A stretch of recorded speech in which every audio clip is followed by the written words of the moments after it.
बोलो भारत माता की, भारत माता की। मंच पर उपस्थित सभी पूजनीय संत, विश्व हिंदू परिषद के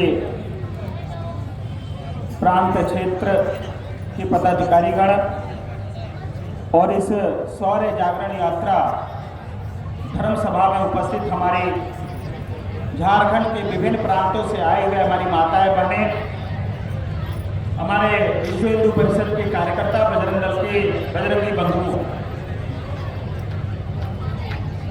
बंधुओं, यह भारत की भूमि, यह संतों की भूमि है। यह भारत की भूमि ऋषि मुनियों की भूमि है। यह भारत की भूमि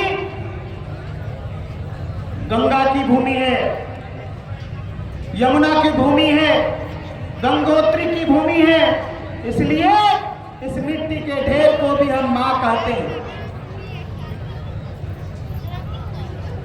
बंधुओं, यह भारत देश लगभग साढ़े 900 वर्षों तक गुलाम रहा, फिर भी भारत को हमने मां कहना नहीं छोड़ा। पूरी दुनिया के अंदर कोई देश नहीं जिसे भारत माता, जैसे हम बच्चा जन्म लेता है, बोलना प्रारंभ करता है तो बोलता है भारत माता की जय।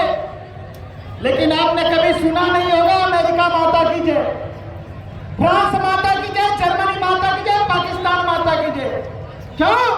क्योंकि पूरी दुनिया के अंदर उनके लिए यह भूमि भोग्य की होगी, लेकिन हमारे लिए हमारी ये मातृभूमि, हमारे लिए हमारी आराध्य भूमि है। बंधुओं, इस भारत की भूमि पर राम का जन्म हुआ, इस भारत की भूमि पर कृष्ण का जन्म हुआ, इस भारत की भूमि पर महाराणा प्रताप जैसे वीर शूरवीर पैदा हुए, इस भारत की भूमि पर अनेकों संतों ने जन्म लिया। यह साधारण भूमि नहीं है। भारत की भूमि पर जब राम ने जन्म लिया, खेले बड़े पले, राम राज्य की स्थापना की। बंधुओं, आज की धरती पर, इस भारत की नहीं पूरी दुनिया के अंदर जितने भी धर्म हैं, धर्म तो एक ही है, सत्य सनातन। बाकी तो पूजा पद्धति के अलग अलग बनते हैं। हम आपसे आह्वान करना चाहते हैं मेरे मित्रों, भारत के अंदर एक आताताई भारत की भूमि पर आता है। वो भारत की भूमि पर अपना आधिपत्य स्थापित करने के लिए जब भारत की भूमि पर दिल्ली की सल्तनत की तरफ कूच करता है, तो आज के तथाकथित हिंदू उस समय भी थे जो भारत तेरे टुकड़े होंगे इस समय के नारा देने वाले। इस भारत की भूमि पर 1528 ईस्वी में एक बाबर नाम का आताताई इस धरती पर आता है और इस भारत की भूमि पर आधिपत्य स्थापित करने के लिए जब चला, तो उस समय के तथाकथित हिंदुओं ने कहा कि बाबर, भारत की भूमि पर करने चले हो, यह भारत भूमि नहीं है, यह भारत की भूमि राम को पूजने वाली है। यह भारत की भूमि, यह राम प्राणों में बसते हैं सबके। इसलिए अगर इस भूमि पर अपना आधिपत्य स्थापित करना चाहते हो तो भारत के प्राण पर आघात करना पड़ेगा। बाबर ने पूछा, भारत का प्राण क्या है?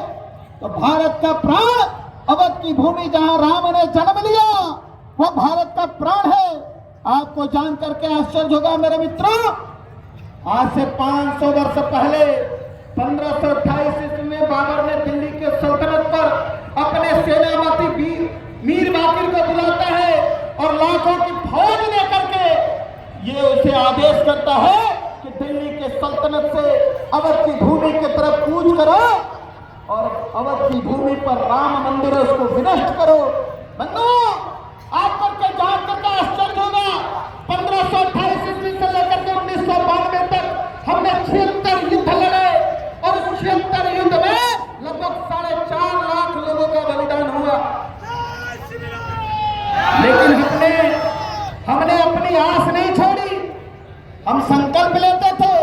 और जब सन 1964 में विश्व हिंदू परिषद की स्थापना हुई संतों के आशीर्वाद से, और पहला आंदोलन राम जन्मभूमि आंदोलन विश्व हिंदू परिषद के द्वारा सन 1984 में राम जानकी रथ यात्रा के माध्यम से प्रारंभ हुआ। इसी बिहार की धरती, स्थली, पांच जगत जानकी माता जानकी का जन्मस्थल, उस जन्मस्थल से राम जानकी रथ यात्रा प्रारंभ हुआ। बंधुओं, आप सबको जान करके आश्चर्य होगा, उस रथ यात्रा की सुरक्षा के लिए उस समय के तत्कालीन सरकार ने अपने दोनों हाथ खड़े कर दिए और कहा, यह भारत की भूमि, यह देश, यह सेकुलर देश है, कोई धर्मनिरपेक्ष राष्ट्र नहीं है, कोई हिंदू राष्ट्र नहीं है कि किसी हम रथ यात्रा की सुरक्षा के लिए आपको सुरक्षा दे पाए। संत चिंतित है, संतों ने विश्व हिंदू परिषद के केंद्रीय अधिकारियों के पास जाकर के कहा, इस रथ यात्रा की सुरक्षा कौन करेगा?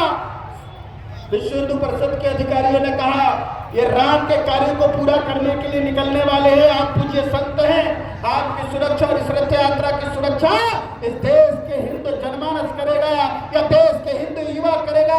बंधुओं, रथ यात्रा निकली और आपको जान करके आश्चर्य होगा, 100-200 नहीं, हजारों की संख्या में हिंदू युवा उस रथ यात्रा की सुरक्षा के लिए अपने घर छोड़ करके निकले। जय श्री राम। 1528 ईस्वी में मंदिर तोड़ करके बाबर के नाम से भारत के माथे पर कलम का टीका जड़ दिया गया था, भूले नहीं थे।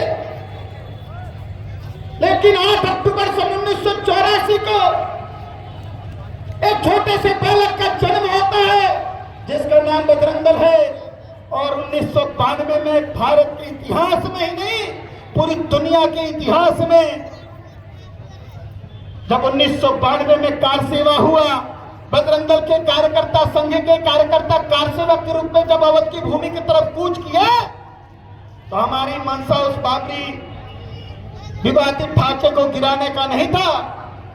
लेकिन आपको जान करके आश्चर्य होगा कि जब एक बंदर एक पेड़ से दूसरे पेड़ पर छलांग लगाता है तो अपने प्राणों की चिंता नहीं करता है, अपने लक्ष्य को प्राप्त करता है।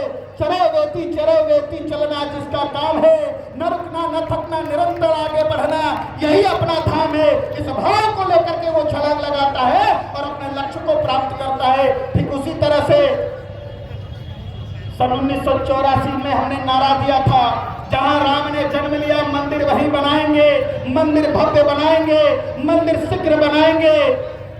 लेकिन कुछ राजनीतिक दल, सेकुलर विचारधारा के लोग कहते थे, बाबू भैया बताओ, तारीख तो बताओ, मंदिर कब बनाओगे?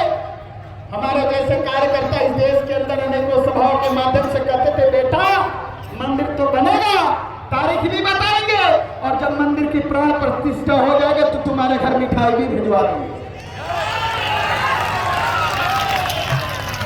क्योंकि हमारा संकल्प था, अयोध्या सनातनियों ने अपना संकल्प लिया, उस संकल्प को पूरा किया है। वो 100 वर्ष लगे, 200 वर्ष लगे। बंधुओं, आज राम मंदिर, देश के अंदर अनेकों राम मंदिर है, लेकिन आज राम मंदिर नहीं, भारत का प्राण स्थापित हो रहा, भारत का स्वाभिमान स्थापित हो रहा। और इस भारत के स्वाभिमान स्थापना में हम सबकी भागीदारी होनी चाहिए। आज पूरी दुनिया के अंदर भारत की शक्ति और भारत का पराक्रम आज पूरी दुनिया मानने को तैयार है। भारत की सभ्यता और संस्कृति को अपनाने के लिए पूरी दुनिया तैयार है। लेकिन हम भारत के लोग, इस सत्य सनातन धर्म को मानने वाले लोग पाश्चात्य के तरफ बढ़ गए हैं। क्यों? भारत के अंदर माँ हमारी मम्मी बन गई है। आज कोई बच्चा छोटा सा माँ बोलना प्रारंभ करता है तो माँ कहती है, बेटा तुम हमको माँ नहीं मम्मी बोलो। अरे ये धरती माता, हम उस बच्चे को मंदिर ले जाकर के बताते हैं, ये दुर्गा माता है, काली माता है, ये सरस्वती माता, ये लक्ष्मी की देवी है, हमारी माँ है। और जब हमारी माँ 9 महीने कोख में हम रखती है, प्रसव पीड़ा होता है, जब हमारा जन्म होता है तो धरती माता हमारा पालन पोषण करती है। इस मिट्टी का ढेर को भी हम माँ कहते हैं। तो मैं यहाँ बैठे सभी माताओं से आग्रह करना चाहता हूँ कि माँ बनो, मम्मी न बनो। मम्मी का शाब्दिक अर्थ 100 होता है, और अगर बच्चा दिन भर में 100 बार मम्मी कहता है तो स्वाभाविक तौर पर वो माँ जब बूढ़ी हो जाती है तो बच्चा लाश ही समझ लेता है उस माँ को। इसलिए ये संस्कार का विषय है। और आपको जान करके आश्चर्य होगा, ये शौर्य जागरण यात्रा आज से 3 साल पहले 3 या 4 साल पहले विश्व हिंदू परिषद बजरंग दल के बैठकों में निर्णय हुआ था कि देश की शौर्य गाथा को जगाएंगे। अमर बलिदानी जो इस राम मंदिर के लिए अपनी प्राणों की आहुति दी है, उनकी याद में शौर्य जागरण यात्रा निकालेंगे। रामेश्वरम से राम मंदिर की योजना बनी थी मेरे मित्रों, लेकिन कोरोना महामारी के कारण ये यात्रा को रोकना पड़ा। और जब पिछले साल बजरंग दल की राष्ट्रीय बैठक हुई थी, विश्व हिंदू परिषद का केंद्रीय बैठकों में ये निर्णय लिया गया कि सभी प्रांतों को अपनी अपनी यात्राएं निकालेंगे और वह यात्राएं सभी जिला सभी प्रखंडों में जाकर के शौर्य जागरण का काम करेगा। और आने वाले समय में हम हिंदू युवाओं को जागृत करेंगे। इस शौर्य जागरण के माध्यम से हर गांव में एक एक बजरंगी खड़ा होगा, हर घर में एक दुर्गा वाहिनी खड़ी होगी, ताकि आने वाले विधर्मियों का हम मुंह तोड़ जवाब दे सके। बंधुओं, भारत के अंदर कोई बाबर का दूसरा औलाद पैदा नहीं ले सकता है, किसी मंदिर को तोड़ने का दुस्साहस नहीं करेगा, क्योंकि हर घर में एक बजरंगी, हर गांव में एक बजरंगी खड़ा है। अगर कोई बाबर का दूसरा औलाद किसी मंदिर को तोड़ने का प्रयास करेगा तो इस झारखंड का हर बजरंगी उसके हाथ को काट करके दूसरे हाथ में देने का काम करेगा। हमारी आंखों के सामने हमारी गौ माता की हत्या, इस धरती को फट जाना चाहिए, इस सृष्टि का विनाश हो जाना चाहिए, क्योंकि कहा गया है कि 35 कोटि देवी देवताओं का वास हमारी गौ माता के अंदर है। कुछ लोगों ने हमें मीडिया वाले पूछते हैं, हम कहते हैं गाय तो पशु है। हमने कहा पूरी दुनिया के लोगों के लिए पशु होगा। हमारे माँ के स्तन का दूध छूटता है तो गाय के स्तन का दूध पी करके बेटा हित जवान बलवान बनता है, इसलिए वो हमारी माँ है। और हमारे आंखों के सामने अगर कोई विधर्मी हमारी माँ का भक्षण करेगा तो क्या हम बर्दाश्त करेंगे? क्या बताओ भैया, बर्दाश्त करेंगे क्या? इसलिए घर में अगर माँ बूढ़ी हो जाती है तब किसी कसाई के हाथों नहीं बेचते हैं। इसलिए हमारे घर में अगर गौ माता हो तो हम जूठन भी खिला देंगे तो वो माँ हमें मना नहीं करेगी, आपके घर पर रहेगी, आपको दूध नहीं आपको अमृत देगी। दूध तो अनेकों जानवर देते हैं, गाय तो हमारे लिए अमृत देती है। इसलिए इस शौर्य जागरण के माध्यम से गांव गांव में, हर गांव में अगर 20 विधर्मी खड़े हो गए, हर घर में एक दुर्गा वाहिनी हो गया, तो ना एक लफ्जियात होगा, न गौ हत्या होगी, न संत अपमानित होंगे, न मंदिर तोड़े जाएंगे, न रामनवमी की शोभा यात्रा भी रोकी नहीं जाएगी। कई जगह झारखंड के अंदर रामनवमी की शोभा यात्रा आदि है। अभी दुर्गा पूजा का समय आने वाला है, कई जगह दुर्गा पूजा विसर्जन में प्रशासन अलर्ट हो जाता है, बजरंग दल के लोग निकल रहे हैं, इनकी सुरक्षा कैसे करनी है, उपद्रवी है, उपद्रव करने लगा रहे। भाई हम राष्ट्र प्रेमी हैं, देशभक्त हैं, राम भक्त हैं, अगर हमको छेड़ोगे तो हम तुम्हें चल गया लेने आए किनको लेकर, अगर हमें छेड़ोगे तो हम तुम्हें छोड़ेंगे नहीं। इन्हीं शब्दों के साथ करके वाणी को विराम देता हूँ। बोलो भारत माता की, भारत